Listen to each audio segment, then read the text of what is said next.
কলকাতা হাইকোর্টের আপত্তি, রাস্তা আটকে অনুষ্ঠান করার অনুমতি দেয়নি পুলিশও। জায়গা বদল হলো শাসক দলের কাউন্সিলরকে উদ্যোগে আয়োজিত কেক বিতরণী যে অনুষ্ঠান, সেই অনুষ্ঠানের জায়গা বদল হলো। কলকাতা পুরসভা 93 নম্বর ওয়ার্ডের কাউন্সিলর মৌসুমী দাসের উদ্যোগে যোধপুর পার্কে আগামী 23 ডিসেম্বর একটি কেক বিতরণ অনুষ্ঠানের আয়োজন করেছে ক্লাব উন্নয়ন সমন্বয় পরিষদ। সেখানে উপস্থিত থাকার কথা কলকাতার মেয়র ফিরহাদ হাকিম, কলকাতা পুরসভার চেয়ারপারসন মালা রায় সহ একাধিক তৃণমূল নেতার। শাসক কাউন্সিলরের উদ্যোগে গরিব বাচ্চাদের মধ্যে কেক বিতরণের সেই অনুষ্ঠান নিয়ে আপত্তি হাইকোর্টে করায়। মামলাকারী ও রাজ্য সরকারের বক্তব্য শুনে আয়োজকদের উদ্দেশ্যে হাইকোর্টের প্রধান বিচারপতি টি.এস. শিবজ্ঞানের মন্তব্য যে বস্তি এলাকায় গিয়ে অনুষ্ঠান করুন, বড়দিন এ রাজ্যের অনুষ্ঠান নয়, রাজ্যের বাইরে গিয়ে করুন। আদালতের নির্দেশের পর অনুষ্ঠানে জায়গা বদল করলেন তৃণমূল কাউন্সিলর মৌসুমী দাস। হাইকোর্টের নির্দেশে যোধপুর পার্কের পরিবর্তে অন্য জায়গায় 23 ডিসেম্বরই অনুষ্ঠান আয়োজন করা হয়েছে। শুধুমাত্র কেক বিতরণী ছিল, কোনো গান বাজনার অনুষ্ঠান নয়। এবং রাস্তাটা প্রায় 40 ফুট চওড়া রাস্তা, আমরা 18 ফুট নিয়ে তার মধ্যে একটি অনুষ্ঠান করছিলাম ছোট মঞ্চ তৈরি করে, যেটা হয়েছে হাইকোর্টের নির্দেশে।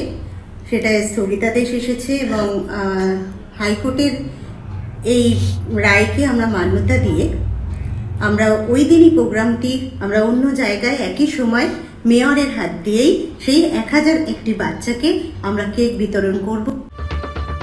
সম্পত্তি বিবাদ সংক্রান্ত মামলায় প্রভাব খাটানোর অভিযোগের তদন্তে এবার নতুন মোড়।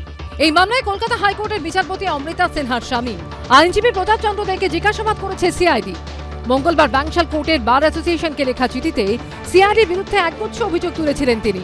এবার তার বিবৃতি জারি করে তার জবাব দিল সিআইডি, যেখানে তারা দাবি করেছে চিঠিতে যেসব অভিযোগ তোলা হয়েছে সিআইডি তা খারিজ করেছে। এই অভিযোগ তোলার উদ্দেশ্য শুধু সংশ্লিষ্ট অফিসারদের ভাবমূর্তি কালিমালিপ্ত করাই নয়, তদন্ত সম্পর্কে অপবাদ দেওয়া এবং তা বিভ্রান্ত করা। চিঠিতে বিচারপতি সিনহার স্বামী প্রতাপ চন্দ্র দে অভিযোগ করেছিলেন, একাধিক অফিসার আমাকে জিজ্ঞাসাবাদ করেন, শুধুই আমার স্ত্রী এবং তার ব্যক্তিগত তথ্য নিয়ে প্রশ্ন করা হয়। অফিসাররা আমাকে বলেন তারা মামলার বিষয়ে আগ্রহী নন, তারা শুধু আমার স্ত্রী সংক্রান্ত প্রশ্নের উত্তর চান। পাল্টা সিআইডির প্রেস বিবৃতিতে দাবি করা হয়েছে, বিধাননগর দক্ষিণ থানায় রুজু হওয়া মামলায় যে তথ্য এবং সাক্ষ্যের সঙ্গে তার যোগ রয়েছে, শুধু সেই বিষয়েই প্রতাপ চন্দ্র দেকে প্রশ্ন করা হয়। তদন্তকারী এজেন্সির হাতে যে প্রমাণ রয়েছে তা নিয়েও জিজ্ঞাসাবাদ করা হয়। সিআইডির বিরুদ্ধে প্রতাপ চন্দ্র দে আরও অভিযোগ করেন, অফিসাররা পাড়ার গুন্ডার মতো আচরণ করছিলেন, তারস্বরে চিৎকার করছিলেন, একটাও শালীন শব্দ বলা হয়নি, সব অকথ্য নোংরা কথা। ক্যামেরা একটানা চালু ছিল না। আমার স্ত্রীর বিরুদ্ধে বয়ান দেওয়ার জন্য আমার উপর প্রচন্ড চাপ তৈরি করা হয়। আমি বয়ান দিতে না চাইলে অত্যাচারও বেড়ে যায়। সমস্ত অপ্রাসঙ্গিক প্রশ্ন করা হচ্ছিল, যার উদ্দেশ্য ছিল আমাকে মানসিকভাবে বিপর্যস্ত করা। পাল্টা প্রেস বিবৃতিতে সিআইডি দাবি করেছে প্রতাপ চন্দ্র দের সঙ্গে যথেষ্ট ভালো ব্যবহার করা হয়।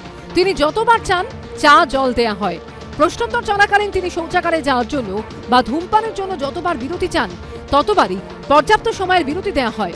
পুরো জিজ্ঞাসাবাদ প্রক্রিয়া এবং সিআইডির পরিসরে তার গতিবিধি ভিডিও রেকর্ডিং বা সিসিটিভিতে সেভ করা আছে। বাংশাল কোর্টের বার অ্যাসোসিয়েশনকে দেওয়া চিঠিতে বিচারপতি সিনহার স্বামী প্রতাপ চন্দ্র দে অভিযোগ করেছিলেন, আমাকে বিপুল টাকা, দামি গাড়ি, বিলাসবহুল ফ্ল্যাট সহ নানা প্রস্তাব দেওয়া হয়, যা বলতে আমার লজ্জা করছে।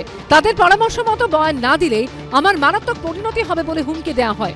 আমার স্ত্রী এবং মেয়েকেও হুমকি দেওয়া হয়।